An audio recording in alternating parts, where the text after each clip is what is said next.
Y justamente este fue el sentir de Cristo Jesús, sobre el cual vamos a meditar en la segunda parte de Filipenses 2:6 y el versículo 7. La segunda parte de Filipenses 2:6-7 responde la pregunta. En el 5 decía, haya pues entre vosotros este sentir que hubo en Cristo Jesús. Ok, ¿cuál es el sentir que hubo en Cristo Jesús? La segunda parte de Filipenses 2:6, que dice, no estimó, ¿qué cosa? ¿Qué no estimó? El ser igual a Dios como cosa a qué aferrarse. No estimó el ser igual a Dios como cosa a qué aferrarse.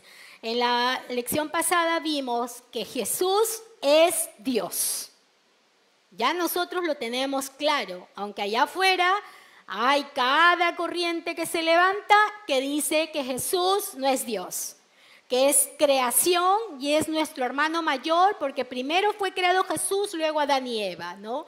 Entonces, cosas extrañas van sucediendo. En algún momento profundizaremos más sobre eso, pero en la reunión pasada vimos que Jesús es Dios.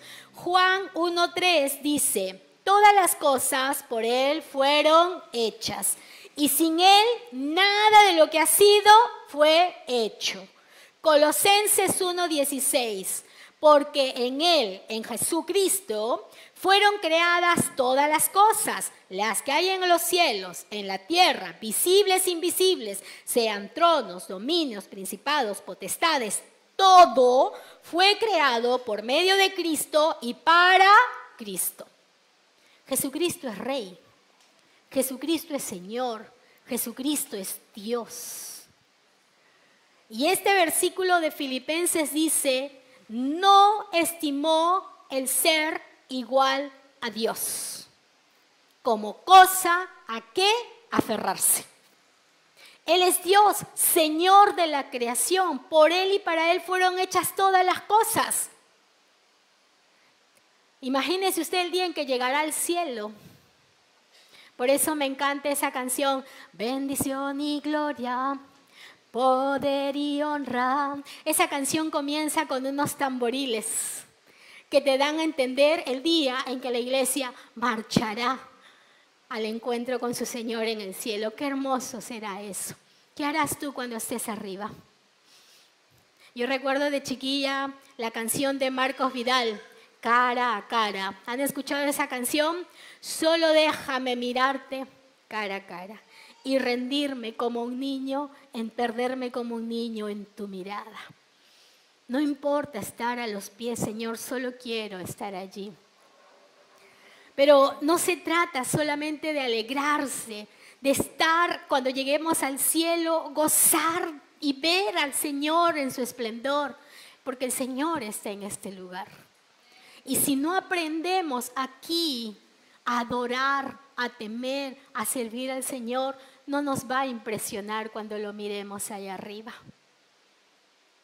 Yo siempre cuando leía el Apocalipsis y decía que después de los 1000 años, de los 1000 años reinando con Cristo, se levantarán de los 4 confines de la tierra y se levantarán contra el Cordero nuevamente. Yo decía, Señor, pero ¿cómo gente que ya te vio y gozó de tu gloria en el cielo, nuevamente se va a levantar contigo?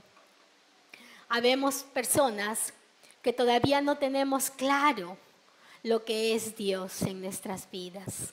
Y si tú no entiendes que Él es Dios, pídele al Espíritu Santo que te ayude a comprender. Cuando Pedro dijo, tú eres el Cristo, el Hijo del Dios viviente, Jesús le dijo, no te lo reveló carne, no te lo reveló sangre, sino mi Padre que está en los cielos. Eso significa el tiempo de comunión, de búsqueda de Dios personal. Si tú no estás entendiendo que Jesús es el Señor, es Dios, y que a Él le debemos nuestro servicio, nuestra reverencia, nuestro temor, pídele al Espíritu Santo que transforme tu vida y te haga entender quién es Él, para que tú le puedas servir como Él espera. Jesús es el Señor y dice, pero eso, dice Efesios, no estimó Él. Dijo, bueno, soy Dios. Pero eso, dice, no es algo a lo que se aferró. No fue y le dijo, pero Padre, ¿cómo me vas a enviar a la tierra y me vas a enviar a nacer en un pesebre? No se aferró a eso. Dice, no como cosa aferrarse, que a qué aferrarse, sino que se despojó a sí mismo. ¿Pero por qué lo hizo?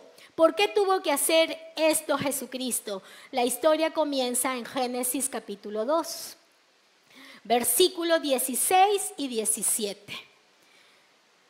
Dice así Génesis 2, 16, 17. Y mandó Jehová Dios al hombre diciendo, de todo el árbol de los huertos, de todo árbol del huerto podrás comer. ¡Wow! ¡Qué rico! ¿Se imaginan ustedes qué árboles frutales habrían en el huerto del Edén? Yo con un manguito soy feliz. Imagínense cuánta variedad de fruta hay en el mundo.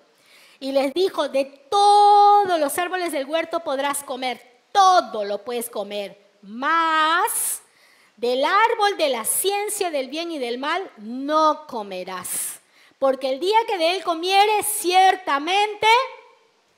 Entonces, ¿qué le dijo el Señor? Tienes todo, disfrútalo, pero esto no lo hagas, no lo toques. Vamos a Génesis 3, 1 al 7. ¿Qué pasa ahí en Génesis capítulo 3, 1 al 7? ¿Quién se acerca allí?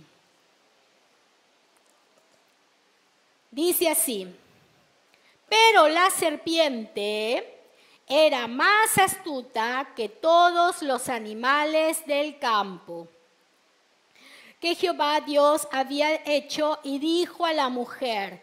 ¿Qué le dijo la serpiente a la mujer? ¿Qué le dijo? Con que Dios ha dicho, no comas de ningún árbol del huerto. ¿Eso había dicho Dios? No había dicho eso Dios. Pero espérate un ratito. ¿A quién le está hablando la serpiente en este momento? ¿A Adán o a Eva? ¿Y a quién Dios le había dado la orden de no comer del árbol? ¿Y quién tenía que enseñarle a Eva? Es posible que Eva no asistió a esa clase o no le escuchó a Adán cuando le dijo, mira Evita, Dios ha dicho todo esto puedes comer, pero de este arbolito no. Y va el Satanás y le dice, con que Dios ha dicho que no comáis de ningún árbol del huerto. Tengamos mucho cuidado allí, porque esa es el arma que usa Satanás. Aquí lo cierto es árboles del huerto. Estas eran palabras que el Señor había utilizado, pero lo que Dios no había utilizado es no comas de ningún árbol. Y es que los falsos maestros que vienen y se meten a la iglesia, ellos nunca vienen hablando palabras solo de su idea. Ellos utilizan la palabra de Dios, pero la manipulan a sus propias ideas para engañar a la iglesia. Por eso nuestro pastor siempre que nos enseñaba decía, coloca el texto en el contexto. No te salgas del contexto, porque si no puedes tergiversar el pasaje. Y aquí lo que hizo Satanás fue eso, lo sacó del contexto y metió su agregado.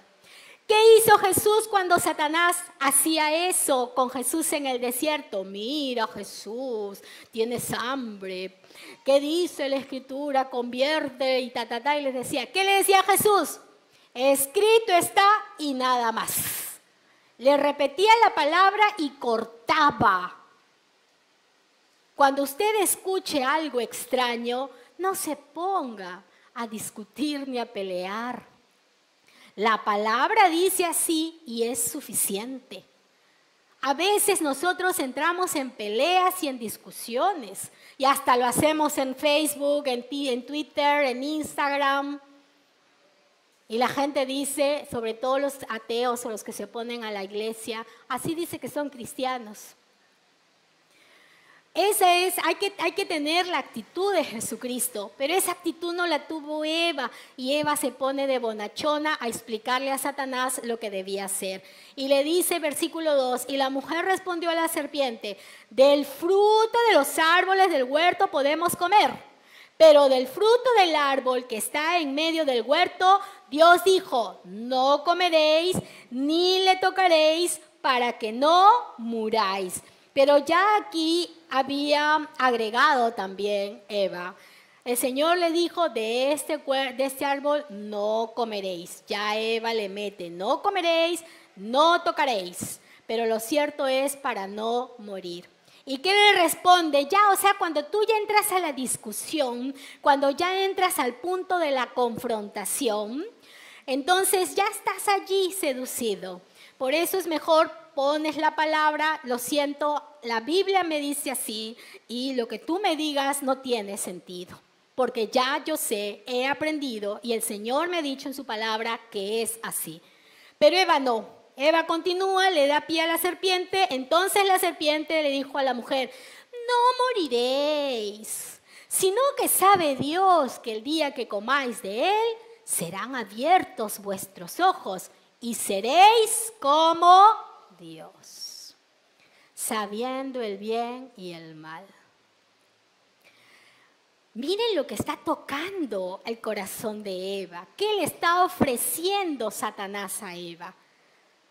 No vas a morir. Mentira, no, has entendido mal. Adán seguro no te explicó bien. Y hay veces entran esas cosas. Si la palabra lo dice, créele a la palabra. Pero a veces, de repente el pastor se equivocó. El diezmo es del Antiguo Testamento. Y ya empezamos a justificar nuestras propias ideas. Entonces, no moriréis, sino que sabe Dios que el día que comáis de él, serán abiertos vuestros ojos y seréis como Dios, sabiendo el bien y el mal. Versículo 6, y vio la mujer que el árbol era bueno para comer y que era agradable a los ojos y árbol codiciable para alcanzar la sabiduría, que le ofrecía a Satanás, que si tú comes, serás como Dios, sabiendo el bien y el mal. ¿Cuál fue la tentación para Eva? De comer ese fruto, que se le ofrecía? Ser como Dios. Y esa es la tentación de Satanás. ¿Qué dice la palabra del Señor acerca de quién es Satanás? Lucero de la mañana, Lucifer. ¿Por qué cayó? Porque dijo en su corazón, subiré a los cielos y me sentaré en el trono de Dios y seré como Dios. Ese es el pecado de Satanás, el buscar la gloria para sí mismo y no reconocer a Dios. Y esa tentación se la está poniendo a Eva y Eva cae, porque ella quiere ser como Dios. De repente a Eva no le interesan las riquezas. No le interesa la fama. ¿Qué quería Eva? La sabiduría del bien y del mal. Ser como Dios. Por eso Filipenses 2, 6, 7 nos dice, ¿cuál fue la actitud de Jesucristo? ¿Cómo actuó Jesucristo? Siendo en forma de Dios, no se aferró a esto, sino que hizo Jesucristo.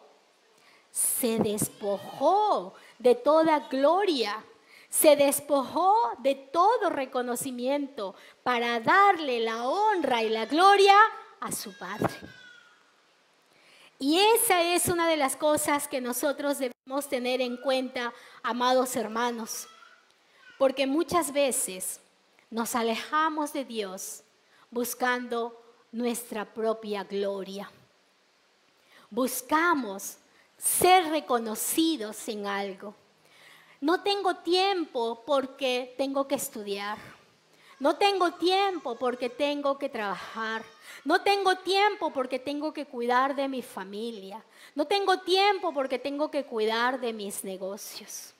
No tengo tiempo porque siempre hay otra cosa a la que la ponemos en primer lugar. ¿Por qué lo ponemos en primer lugar? Porque eso nos está dando satisfacción. Porque eso nos está dando lo que nosotros queremos. Soy bueno en los estudios, me reconocen, miren cómo soy bueno. Entonces, hermano, va a haber tal servicio, no tengo tiempo. Estoy en exámenes, no puedo. Y le habla a alguien que ha pasado por todo eso y que sigue pasando por todo eso. ¿No? De tener exámenes, trabajos, de no tener que dormir. Pero cuando tú tienes las cosas bien colocadas en su lugar, sabes a quién le das la honra, a quién le das la gloria. Es una lástima que a veces logramos estudios, logramos buenas posiciones en nuestro trabajo y por querer mantener esas posiciones empezamos a alejarnos del Señor y de su obra. Porque esto que estamos logrando nos trae satisfacción, nos trae reconocimiento, nos trae la riqueza que estamos anhelando. Nos felicitan, qué buen padre, qué buena madre. Y no está mal, no está mal ser un buen estudiante, ser un buen profesional, ser un buen ama de casa, ser un buen padre. No está mal, eso es algo bueno. Lo que está mal es que tú estás quitándole todo el tiempo al Señor, le estás quitando tú que eres un altar para el Señor, como decía Malaquías, te presentas al Señor como un altar inmundo, porque dices que estás aquí, pero tu mente ya, ay, ¿verdad? ¿Qué hora termina? Porque tengo que hacer esto. Cuando toca la hora de la ofrenda del diezmo, vas buscando la moneda más chiquita para dejarle al Señor, y no es que Dios necesite, es tu actitud como la das. ¿Cómo le das a Dios de ti, de tu tiempo, de tus posesiones? Son más valoradas, más cuidadas por ti. Y a veces cuando estamos aún en el templo, nos llama la atención de cómo cuidamos incluso las instalaciones del templo. Nosotros sabemos que no adoramos este espacio. Este es un espacio físico, no lo adoramos. Pero cuando tú estás construyendo tu casita y la acabas de pintar, ¿cómo te sientes cuando viene tu hijo todo bonachón y fuacatán pone el pie en la pared? ¿Eres feliz? ¿Ya? Te esforzaste en arreglar, limpiar y vienen por ahí el esposo, los hijos y correteando y todo el piso termina de tierra. ¿Eres feliz? Entonces tú dices, pero yo me estoy esforzando en tener el espacio limpio, cuidado, ordenado, y mira cómo no colaboras. Y a veces nosotros, Marlo, que se encarga mucho de esto, sufre por cómo incluso ahí nuestro amor al Señor se ve en el cuidado del templo. En cómo cuidamos un jarrón, en cómo cuidamos una banca, en cómo cuidamos una silla. Cuando tenemos bien colocado el lugar que es Dios para nosotros, todo aquello que le pertenece lo cuidamos. Todo aquello que le pertenece estamos siempre atentos allí. Entonces, cuando nosotros estamos mirando aquí esta actitud de Eva fue tentada por Satanás justamente porque ella quiso ser como Dios. Quiso un reconocimiento en su vida, quiso poseer una característica de Dios. Más allá no se nos dice, pero también una situación que vemos acá dice, y tomó, versículo 6 de Génesis 3 dice, y tomó de su fruto y comió. Comió Eva, pero pasó algo allí cuando Eva comió. Ahí dice el versículo 6, tomó de su fruto y comió. Murió. ¿Cambió algo en el entorno? No, pero miren el versículo, al final del versículo 6. Y dio también a su marido, el cual comió así como ella. Versículo 7. Entonces fueron abiertos los ojos de ambos y conocieron que estaban. Romanos dice que el pecado entró al mundo por un hombre. ¿Por Eva o por Adán? ¿A quién Dios le dio la orden? Entonces las mujeres decimos, Pilatos, me lavo las manos. Pero por no prestar atención, mujeres, por no sujetarse a lo que el esposo le dijo, porque yo estoy más que segura que Adán le dijo todo, Evita, todo, cómete, Evita linda, preciosa, come todo, mira qué rico acá, pero de esto no comas, porque el Señor ha dicho así. Pero a veces las mujeres pues somos, pero a ver por si acaso. Quizás de repente, no sé, varones, si han escuchado esas cosas. Pero el varón te dice, pero mira esto, pero quizás, pero no sé, pero ya te he dicho, mujer, ¿no? Entonces, varones, la responsabilidad de ustedes es grande, ¿ah? Porque la bendición viene de Jesucristo al varón en el hogar y de ahí a la mujer. Esa es la bendición que el Señor da, ¿no? Y ya hay hogares donde las mujeres son cabeza de hogar y el Señor suple a las mujeres. Pero si estás en un hogar donde es el varón quien está como cabeza, la responsabilidad es sobre el varón. Él es el que tiene que asumir, porque el Señor a él le pedirá cuentas sobre su familia. Pero seamos ayuda idónea y no tropiezo, pues, hermanas. O sea, si te dicen no, ya pues, ponlo en oración. Si es correcto, ponlo en oración, pero no insistas en cosas que luego, ay, pero es que yo creía, ay, es que yo pensaba, ¿no? Y de repente estamos... Y eso pasa con Eva. Dice el versículo 7, entonces fueron los abiertos los ojos de ambos y conocieron que estaban desnudos. Entonces cosieron hojas de higuera y se hicieron delantales. Esto significa el ser humano encubriendo sus faltas. Encubriendo sus faltas. David y el rey Saúl. El rey Saúl, cuando el profeta Samuel le dijo, tu reino se te será quitado, a Saúl no le importó decir, Señor, ten misericordia de mí. No, no me quites el reino. Que el pueblo, le preocupaba más lo que el pueblo iba a decir. Pero cuando David le fallaba al Señor, no le importaba lo que dijera el pueblo. David ayunaba delante del Señor, se arrepentía públicamente ante el Señor, porque más le importaba lo que el Señor dijera. En cambio, Saúl buscaba cubrirse para que la gente no se entere y no hable mal de él. Y eso es lo que está pasando aquí con Adán. Adán cubre su desnudez. ¿A quién tenían que haber ido corriendo ellos? A su padre. Señor, metí la pata. Qué lindo es cuando los hijos hacen eso, ¿verdad? Hacen una travesura y tú llegas y dices, ya te diste cuenta y sabes hasta quién lo hizo, ¿no? A ver, te haces el ciego. ¿Qué pasó aquí? Y por ahí están tratando de ocultar algunos, pero siempre hay un sincero ahí, dice, es que mamá, te tengo que decir la verdad. Estuvimos jugando y pasó esto. Entonces tú te bajas y dices, está bien, me estás diciendo. Pero luego también están de los hijos, no, nada. A ver, ¿dónde está tal cosa? No sé, yo no la he visto. Esa actitud es una actitud que todos la hemos heredado por nuestra naturaleza pecaminosa y la vemos en Adán. Génesis 3, 11, 12. En el versículo 11 dice, y Dios le dijo, ¿quién te enseñó que estabas desnudo? En el versículo 10 dice que el Señor sale y pregunta, Adán, ¿dónde estás? Adán, ¿dónde estás? Y Adán, escondido con Eva ahí detrás de las hojitas, salimos. Es que, Señor, estábamos desnudos y por eso nos metimos acá. Y el Señor dice, ¿quién te enseñó que estabas desnudo? ¿Has comido del árbol del que yo te mandé que no comieses? Esta es la figura del padre con los hijos.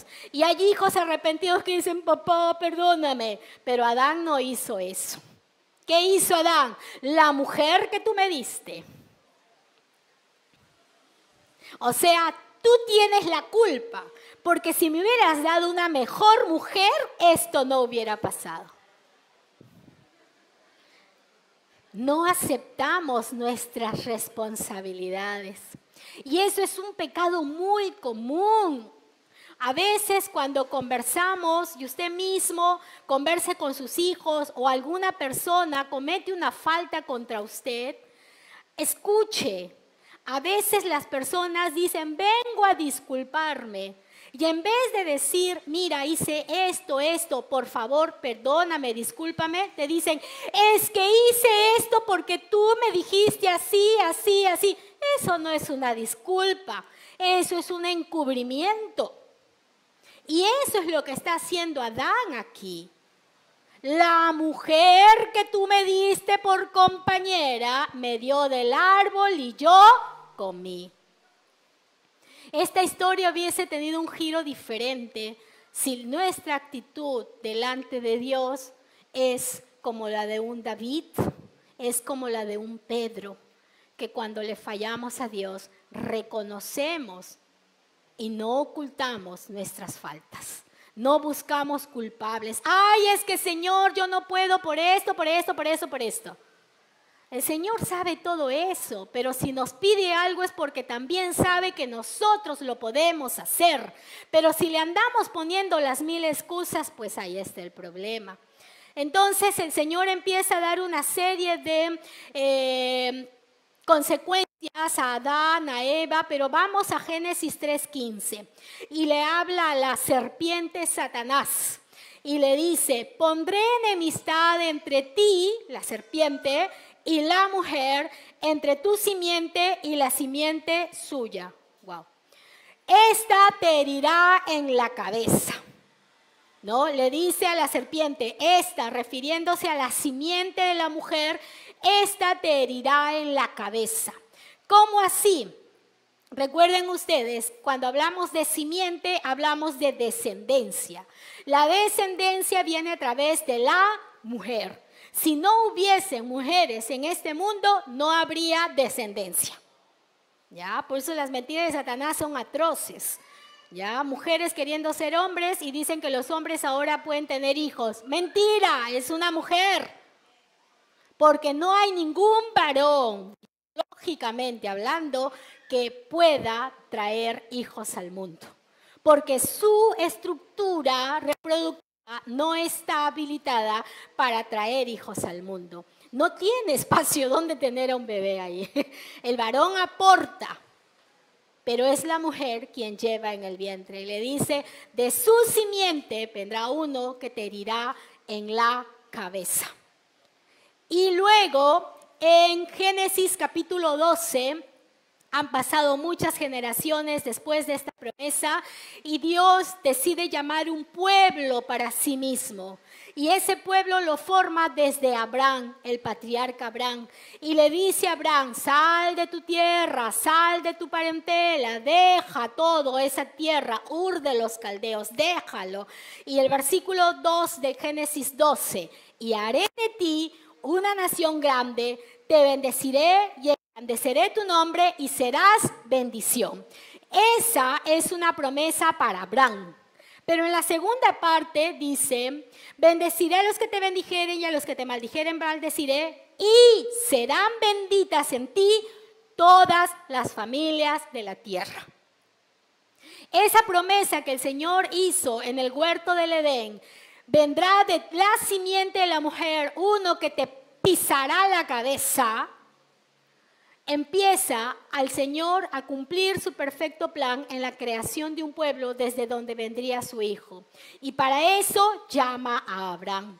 Si ustedes miran Mateo capítulo 1, desde el versículo 1 hasta el versículo 16, es toda una genealogía. Y esa genealogía dice, libro de la genealogía de Jesucristo, hijo de David, hijo de Abraham. Y comienza, Abraham engendró a Isaac, Isaac a Jacob. Y allí empieza a dar toda la lectura, Mateo capítulo 1. En esta lectura nosotros vamos a encontrar cómo se va a dar la descendencia de nuestro Señor Jesucristo. Ahí dice, Mateo capítulo 1, Versículo 1 ya lo leí, versículo 2, Abraham engendró a Isaac, Isaac a Jacob y Jacob a Judá y a sus hermanos. Cuando hablamos de Jacob, recuerden que Jacob fue cambiado su nombre cuando luchó con el ángel, ¿recuerdan? Jacob lucha con el ángel y Jacob, la verdad que pierde la batalla, ¿ya? Porque ¿quién va a pelear con un ángel y le va a ganar? Pero ¿cuál es la virtud de Jacob? Mira, me estaría arrastrando, pero no te suelto. Estoy que ya no tengo fuerzas, ya me has golpeado por todos lados, hasta mi cadera me la has desconjunturado, ¡plac! Se movió la cadera. Y el ángel decía, suéltame, ¡plac! Lo tocó, no te suelto, le dijo. No te suelto. Esa es la actitud que debemos tener nosotros en aquellas cosas que nosotros nos comprometemos delante del Señor. Aquí estoy, Señor, yo no te dejo. Yo sigo insistiendo, sigo buscando porque tú eres el único que me puede transformar. Tú eres el único que puede hacer esto que estoy esperando. Jacob aquí cambia su nombre a Israel. El ángel le cambia, le dice, Padre de naciones, tu nombre será Israel. Entonces, luego ya Jacob tiene sus 12 hijos y a través de Judá, versículo 3, a través de Judá es que va a venir la descendencia de los 12 hijos de Jacob. Judá, a través de él va a venir Jesucristo. Si ustedes leen, Judá engendró y termina en el versículo 16, otro Jacob, ya no el Jacob hijo de Isaac, sino otro Jacob, engendró a José, marido de María, de la cual nació Jesús, llamado el Cristo. Dios le dijo a Abraham, de tu descendencia, en tu descendencia, serán benditas todas las naciones de la tierra. Pero cuando se crea el Estado de Israel, los israelíes siempre han sido muy cerrados. Los israelitas del Antiguo Testamento hasta eran orgullosos. Ellos decían, existe el pueblo de Israel y existen los gentiles. Todos los que no sean del pueblo de Israel son gentiles. ¿Y quiénes eran los gentiles? Los griegos, los sirios, los etíopes, todos los demás países de esta época. ¿Y por qué le decían gentiles? Porque le decían inmundos.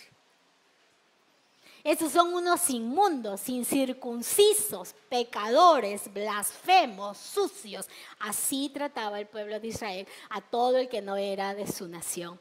Pero entonces, ¿cómo le dice Dios a Abraham? En ti serán benditas todas las naciones de la tierra. Si su pueblo elegido, el pueblo de Israel, menospreciaba al mundo. Porque Jesucristo justamente vino para esto.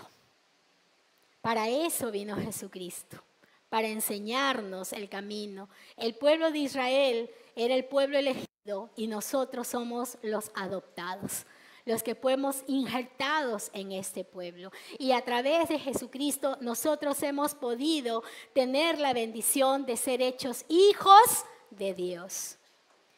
Pero esta promesa de Génesis le dijo, tú le pisarás en la cabeza y a través de tu simiente vendrá uno que pisará la cabeza. Este es Jesús, que vino a través de la descendencia de Abraham. Y la próxima semana vamos a entrar mucho más esta parte de qué significa que le va a pisar la cabeza. Pero también le dice, y la serpiente le herirá en el calcañar. O sea que todavía va a haber allí una lucha. Isaías 53:5 dice que Jesucristo fue herido por nuestras rebeliones, molido por nuestros pecados, y el castigo de nuestra paz fue sobre él, y por su llaga fuimos nosotros curados. Y lo vamos a ver, Jesús tuvo que sufrir. La victoria de Jesucristo en la cruz no fue sencilla, es hermosa, pero nunca fue sencilla. Y el Señor ya en el huerto del Edén le había dicho, tú serpiente que te arrastras y vas por los pisos, le morderás el talón, el calcañar, se lo morderás, lo vas a herir, pero Él te pisará en la cabeza. Esa es la victoria de Jesucristo en la cruz y en la tumba que está vacía. Eso se cumplió, lo vamos a ver la próxima semana. Pero Jesús allá en el huerto del Edén estaba presente porque hemos visto que Él estaba desde la creación. Y cuando Dios le dice a la serpiente, esto va a suceder, Jesucristo estaba allí y ya sabía lo que tenía que hacer. Ya sabía lo que tenía que hacer. Por eso Filipenses 2:6 dice, y no estimó el ser igual a Dios como cosa que aferrarse, sino que se despojó a sí mismo tomando forma de siervo. Él ya sabía que tenía que venir a la tierra a vivir todo lo que vamos a ver la próxima semana. Él ya sabía, pero él no se aferró y dijo, pero ¿cómo si yo soy Dios? Él no se quejó cuando Lucas 2:6-7 nos dice que cuando el día en que le toca ya nacer en este mundo, sus padres lo acostaron en un pesebre porque no había lugar para ellos en el mesón. Él no se aferró y dijo, pero ¿cómo yo, el Hijo de Dios, viviendo de esta manera? Él nació en un pesebre y ya nosotros sabemos que el pesebre es un receptáculo donde los animales iban a tomar agua. No había pues ningún lugar que cunita de maderita, nosotros lo representamos con su cajita, nada. Era una cajita de piedra donde se echaba agua y ahí los animales tomaban su agüita. Entonces María dice, ¿y ahora dónde ponemos al bebé? Ya le meteremos aquí, lo acomodaremos y ahí entrará el Hijo de Dios, el Altísimo, el gran yo soy. No se aferró a su forma de Dios. Se despojó de sí mismo, tomando forma de siervo. Él no creció como un empoderado, porque ahora la palabra de moda es empodérate. Yo soy el Hijo de Dios por si acaso, no me miren, no me toquen. Mateo 13:55-57, cuando él regresa a su tierra a predicar el evangelio, la gente despectivamente le dice, ¿no es este el hijo del carpintero? Jesucristo se despojó y vivió entre nosotros como un ser humano. Y no vivió como un ser humano rico, vivió como el más humilde de los hombres, para enseñarnos el camino. Marcos 10:45 dice, porque el Hijo del Hombre no vino para ser servido, sino para servir y para dar su vida en rescate por muchos. No vino para ser servido, sino para servir. Terminamos recordando Filipenses 2:5. ¿Qué dice Filipenses 2:5? Y haya pues en vosotros este sentir que hubo también en Cristo Jesús. ¿Cuál fue el sentir que hubo en Cristo Jesús? Versículo 6. Siendo en forma de Dios, no estimó el ser igual a Dios como cosa a que aferrarse, sino que se despojó a sí mismo. Muchas veces no podemos tener una buena relación con Dios como Padre y como Señor, porque nosotros nos aferramos a las cosas que el Señor nos ha bendecido. Porque todo lo que usted tiene son bendición. ¿Por qué esa bendición usted la trastoca? ¿Por qué esa bendición la usa de excusa para ya no honrar al Señor? Para ya no temer al Señor. Tengamos la actitud de Jesucristo. Él conoce nuestros corazones. Él sabe que llena nuestro corazón, que llena nuestra mente. Si no empezamos a despojarnos de esos pensamientos que nos alejan de Dios, cada vez tú te sentirás más y más y más frío. Ya no sentirás el gozo del amor del Padre. Ya te pondrás duro. Ya la palabra te entrará por una y te saldrá por otra. Como estos hijos que a veces los papás ya no saben qué hacer con ellos. Es porque hemos dejado que realmente la palabra no se cumpla en nuestro ser. Porque más importante son nuestras propias ideas, nuestros propios sentimientos, nuestras formas particulares de vivir. Dile al Señor, quiero ser un hijo como tú quieres. Quiero honrarte, Señor. Quiero honrarte, Padre. Quiero servirte en tu temor, Señor.